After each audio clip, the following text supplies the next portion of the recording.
Doctor గీతిక మిత్తర్కి, మీ family doctor. So ఇవాళ అసలు మనం టైప్స్ ఆఫ్ డయాబెటీస్ అనే టాపిక్ గురించి మాట్లాడుతున్నాం. సో డయాబెటీస్లో మేజర్గా మనం ఉండేది type 1 diabetes and type 2 diabetes. ఈ టైప్ 1 డయాబెటీస్లో మనకు ఆటో ఇమ్యూన్ రియాక్షన్ వల్ల టీ సెల్స్ మన ప్యాంక్రియాటిక్ బీటా సెల్స్ని టార్గెట్ చేసి ఆ ప్యాంక్రియాటిక్ బీటా సెల్స్ని డ్యామేజ్ చేయడం వల్ల మనకి ఇన్సులిన్ ప్రొడక్షన్ అనేది డిఫెక్టివ్గా ఉంటుంది. సో ఈ టైప్ 1 డయాబెటీస్ అన్న వాళ్ళు insulin dependent diabetes. So type 2 డయాబెటీస్లో ఏమవుతుందంటే వీళ్ళలో ప్యాంక్రియాటిక్ సెల్ డ్యామేజ్ స్లోగా ఉంటుంది, కానీ వాళ్ళు ప్రొడ్యూస్ చేసే ఇన్సులిన్ సరిగ్గా యూటిలైజ్ అవుతుంది. సో దీన్నే మనం ఇన్సులిన్ రెసిస్టెన్స్ అంటాం. సో దీనివల్ల మనం ఫుడ్ ఏదైతే తీసుకుంటామో మన బాడీ ప్రొడ్యూస్ చేసే ఇన్సులిన్ సరిగ్గా యూటిలైజ్ అవ్వకపోవడం వల్ల మనకి షుగర్ లెవెల్స్ పెరిగి ఇది టైప్ 2 డయాబెటీస్. టైప్ 2 డయాబెటీస్లో మన ఫ్యామిలీ హిస్టరీ వల్ల కానివ్వండి, మన లైఫ్ స్టైల్ వల్ల కానివ్వండి, మన ఫుడ్ హ్యాబిట్స్ వల్ల కానివ్వండి, లేదా ఒబెసిటీ వల్ల కానివ్వండి టైప్ 2 డయాబెటీస్ వచ్చే రిస్క్ ఉంటుంది. వెరాస్ టైప్ 1 డయాబెటీస్ మనకి మేజర్గా జెనెటిక్ ఇష్యూ అనమాట. సో ఈవెన్ గా మనకి ఫ్యామిలీ హిస్టరీ ఉన్నా కూడా మనకు ఒక జీన్ డిఫెక్ట్ ఉండటం వల్ల ఈ టీ సెల్స్ ఏవైతే ప్యాంక్రియాటిక్ సెల్స్ మీద యాక్ట్ చేస్తుందో మన బాడీ ఆ టీ సెల్ యాక్టివిటీని లిమిట్ చేసుకోలేకపోతుంది. దీనివల్ల ఆ టీ సెల్స్ అన్నవి ప్యాంక్రియాటిక్ సెల్స్ ని ఓవర్గా డ్యామేజ్ చేస్తాయి. దీంతో ఓవర్ పీరియడ్ ఆఫ్ టైం మనకి ఈ ప్యాంక్రియాటిక్ బీటా సెల్స్ అన్ని కూడా డ్యామేజ్ అయిపోతాయి. మనకి సిమ్టమ్స్ వచ్చేసరికి almost 90% of the cells damage అయి ఉంటాయి. సో ఈ పాయింట్ ఆఫ్ టైంలో పేషెంట్కి మేజర్గా polyuria, polyphagia, polydipsia, glycosuria, weight loss, fatigue, irritability ఇలాంటి సిమ్టమ్స్ ప్రెసెంట్ అవుతాయి. సో ఈ టైప్ 1 డయాబెటీస్ మనకి చిన్న పిల్లల నుంచి పెద్దవాళ్ళలో కూడా రావచ్చు. సో ఇట్ డిపెండ్స్ ఆన్ ఎంత రేట్లో మన ప్యాంక్రియాటిక్ సెల్స్ డ్యామేజ్ అవుతున్నాయో ఆ ఏజ్లో మనకి ఇది డయాగ్నోస్ అవుతుంది.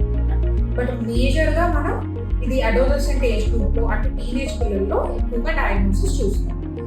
వీళ్ళు కనుక ఒకసారి డయాగ్నోస్ అయితే వాళ్ళు ఇన్సులిన్ మీద డిపెండ్ అయి ఉంటారు. వీళ్ళకి ఓరల్ మెడికేషన్ పనిచేయదు, ఓన్లీ ఇన్సులిన్ ఎక్కువ వాడాల్సి వస్తుంది.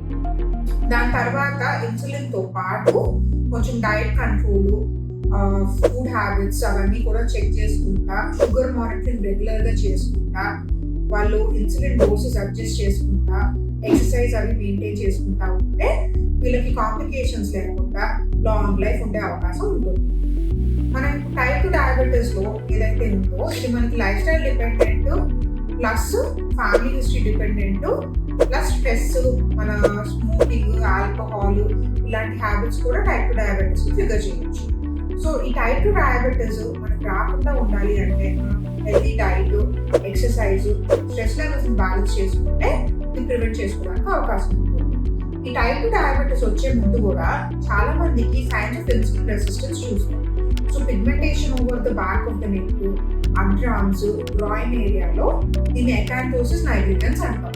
ఇట్లాంటి పిగ్మెంటేషన్ నోటీస్ చేసిన, అన్ఎక్స్ప్లెయిన్ వెయిట్ గెయిన్ కానివ్వండి, ఫెటీగ్ కానివ్వండి, ఇప్పుడు ఈ లైఫ్ స్టైల్ ఎక్కువ సెడెంటరీగా ఉంది, మీరు ఓవర్ వెయిట్ ఉంది, లేదా మీరు ఎక్కువ స్వీట్స్ కానీ లేట్ నైట్ మీల్స్ ఎక్కువ తింటా ఉంటే ఇట్లాంటి కండిషన్స్లో ఉంటే కొంచెం ఒక్కసారి షుగర్ లెవెల్స్ చెక్ చేసుకొని చూసుకోండి. సో చాలా మందికి ప్రీ డయాబెటిక్ ఏజ్లోనే వాళ్ళ డయాగ్నోసిస్ బయటపడుతుంది. సో ఈ ప్రీ డయాబెటీస్ అనేది మన HbA1c 5.7 నుంచి 6.5 వరకు ఉంటుంది. సో దాంతో పాటు మన ఫాస్టింగ్ షుగర్స్ కూడా కొంచెం ఎలివేట్ అయి ఉంటాయి, అంటే బిట్వీన్ 100 to 120 అనమాట. ఒకవేళ మీకు ఇది ఏదైనా సిమ్టమ్స్ ఉండి టైప్ 2 డయాబెటీస్ కనుక డయాగ్నోస్ అయితే మీరు ఫస్ట్ డాక్టర్ని కన్సల్ట్ అయితే మీకు ఒక diet plan, exercise routine, oral మెడికేషన్తో స్టార్ట్ చేస్తారు. మీకు ఓరల్ మెడికేషన్స్ కూడా several groups of oral medications, ఇప్పుడు లేటెస్ట్గా చాలా కొత్త రకాల మెడిసిన్స్ కూడా అవైలబుల్ ఉన్నాయి మార్కెట్. ఇవన్నీ వాడాక కూడా ఈ షుగర్స్ కంట్రోల్లో లేవు అంటే అప్పుడు మనం ఇన్సులిన్ వాడాల్సి వస్తుంది టైప్ 2 డయాబెటీస్. సో ఇది ఇన్సులిన్ నాన్ డిపెండెంట్ డయాబెటీస్ అనమాట. Take care of your health.